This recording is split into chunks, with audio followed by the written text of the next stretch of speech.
पाई का मान 22/7 ये 3.142 ही क्यों होता है। हम अलग अलग वृत्ताकार आकृति लें, अलग अलग सर्कुलर शेप की वस्तुएं लें और हम उसमें उसकी परिधि और व्यास को ज्ञात करके यदि हम उनके परिधि में व्यास का भाग दें तो हम देखते हैं कि हमारी वृत्ताकार वस्तुएं अलग अलग हैं, सबकी परिधि अलग अलग है, लेकिन सबका व्यास भी अलग अलग है। लेकिन जब हम परिधि में व्यास का भाग देते हैं तो वह मान एक ही प्रकार का प्राप्त होता है, एक निश्चित मान प्राप्त होता है जिसको हम बोलते हैं पाई। आइए हम देखते हैं पहले, ये एक ढक्कन का डिब्बा है जो सर्कुलर शेप का है, देखने में वृत्ताकार शेप का है। इसकी आकृति हमने कुछ इस प्रकार की बनाई। दूसरी एक ये चूड़ी है जो वृत्ताकार है। तीसरा एक ये गोलाकार वस्तु है, वृत्ताकार वस्तु है, एक ये है और एक और वृत्ताकार वस्तु हमारे पास कांच की चूड़ी है, ये भी वृत्ताकार है। तो अब हम देखेंगे कि पहले हम इसकी परिधि निकालेंगे। परिधि का मतलब होता है सरकमफेरेंस, सरकमफेरेंस का मतलब होता है एक चक्कर में चली गई दूरी, एक चक्कर में चली गई दूरी या वृत्ताकार वस्तु की परिधि होती है 2πr, ठीक है। और व्यास इसका क्या होता है, केंद्र से जाने वाली सबसे बड़ी जीवा वृत्त की व्यास कहलाती है। अब आइए हम कुछ ये जो 4 प्रकार के हम वृत्ताकार वस्तुएं दिखाए हैं उनका अलग अलग हम व्यास और परिधि देखते हैं, फिर उसको हम इस टेबल में भर के देखते हैं और भाग देते हैं तो कुछ इस प्रकार का प्राप्त होता है। देखिए पहली आकृति है जो हमारी ये गोलाकार डिब्बा था, वृत्ताकार वस्तु का डिब्बा था, उसको हमने रख के इसकी आकृति खींची, ये हमारा शेप बना, ये इसका व्यास हुआ और इसको परिधि जब हमने नापा तो ये आया 34.57 सेंटीमीटर और इसका व्यास आया हमारा 11 सेंटीमीटर। दूसरी वस्तु हमारी जो आई है वो ये काले रंग का टेप का डिब्बा है, इसको रख के जब हमने आकृति खींची तो उसकी परिधि आई 15.71 सेंटीमीटर और व्यास आया 5 सेंटीमीटर। अब ये हम प्रश्न पूछते हैं ये परिधि आई कैसे।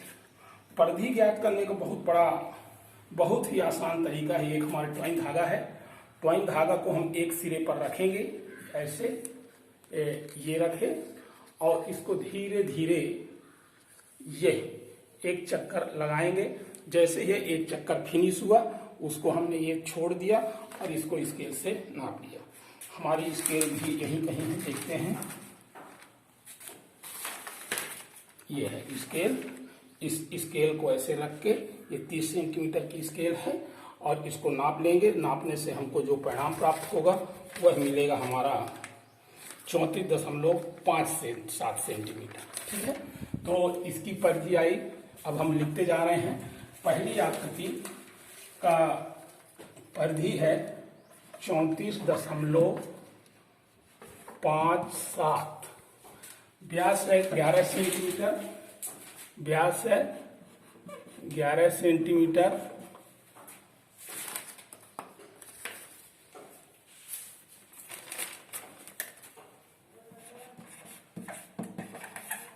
इसके आगे है परिधि बटे व्यास, मतलब 34.57 बटे 11 सेंटीमीटर। भाग देने पर हमारा आया कितना आएगा, ये भाग देने पर हमारा आया है 3.14।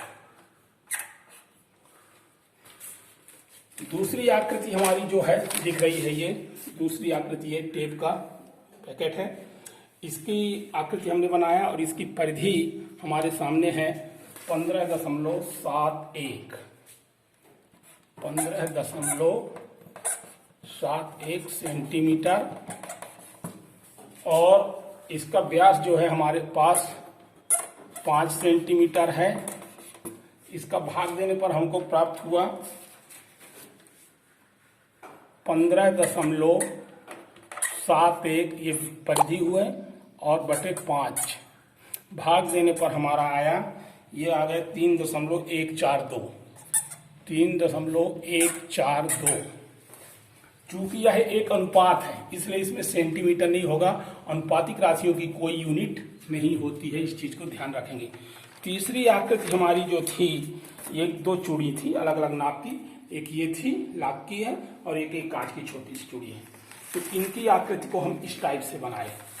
देखिए, एक ये तीसरे नंबर की परिधि आकृति बनी और ये चौथे नंबर की, इसकी परिधि हमने नापा। परिधि नापने का तरीका आपको बता चुका हूँ, फिर से एक बार देख लीजिए। जो छात्र देर से देखे होंगे, ये धागा है, ये धागा का एक सिरा हम यहाँ पर पकड़ेंगे ये, और धीरे धीरे धीरे धीरे इसको लाते हुए ऐसे किनारे पर लाके दूसरे सिरे पर जैसे ही हम पहुँचेंगे उसको सीधा करके स्केल से नाप लेंगे। यह इसकी परिधि होगी। और व्यास कैसे नापेंगे? व्यास नापने का भी बहुत आसान तरीका है कि हम वृत्त की सबसे बड़ी जीवा जो हमारी व्यास होती है इसको ऐसे रखेंगे और धागा को ऐसे लाते जाएंगे, धीरे धीरे बढ़ाते जाएंगे, और जहां पर यह धागे की आकृति सबसे बड़ी, धागे की साइज सबसे बड़ी होगी वही उसका व्यास होगा। इसके बाद फिर हम जैसे नीचे लाएंगे उसका आकार छोटा होते जाएगा और यह जीवा छोटी होती जाएगी। तो व्यास जो होगा वृत्त के केंद्र से होकर जाएगा और इसकी लंबाई सर्वाधिक होती है। तीसरे नंबर को देखिए, आइए अभी। तो तीसरी आकृति की परिधि हमने नापा है 17.1 सेंटीमीटर और इसका व्यास है 5.5 सेंटीमीटर। अब भाग देंगे 17.1 बटे 5.5, ये बराबर आएगा, ये हमारा है 3.142। चौथी आकृति हमारी, इसका फिगर ये बना हुआ है जिसका परिधि है 18.9 सेंटीमीटर और व्यास है इसका 6 सेंटीमीटर। भाग देंगे 18.9 बटे 6 सेंटीमीटर, जब भाग देंगे तो 3.15 लगभग, ये लगभग में आएगा। तो इस प्रकार हम देखते हैं कि हमारे पास 4 अलग अलग आकृतियां थी। ये 4 अलग अलग प्रकार की वृत्ताकार सर्कुलर शेप की आकृतियां थी जिनकी परिधि, जिनका व्यास सब कुछ अलग अलग आया था। इस सारणी से हम देख सकते हैं। लेकिन हम परिधि में जब व्यास का भाग देते हैं तो यह एक जो मान हमें प्राप्त होता है वह मान एक निश्चित मान प्राप्त होता है जो सभी में लगभग एक समान प्राप्त होता है। तो इस प्रकार हम कहते हैं कि चाहे आकृति जैसी भी हो, चाहे बड़ी हो या छोटी हो, उसका जो परिधि में व्यास का भाग देंगे और जो हमको मान प्राप्त होगा वह मान एक समान होगा। चूंकि यह एक अनुपातिक राशि है, एक निष्पत्ति है, एक रेशियो है, अतः रेशियो का जो मान होगा हर स्थिति में, हर परिस्थिति में एक समान होगा। देखिए, ये अपना एक टेबल है। इस टेबल में जो हम बोर्ड में चित्र बनाए हैं उसको एक कागज में भी हम इस तरह से बनाने की कोशिश किए हैं।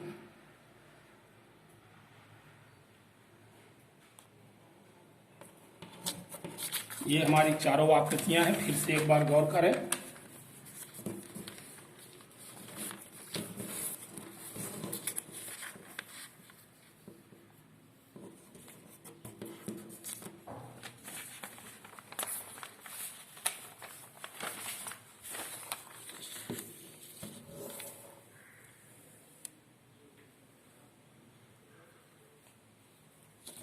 इस तरह हम कह सकते हैं कि वृत्त का जो परिधि में व्यास का जब भाग देते हैं तो यह मान जो एक आता है एक निश्चित अनुपात, जिसको हम पाई का मान 22/7 या 3.142 ही होता है।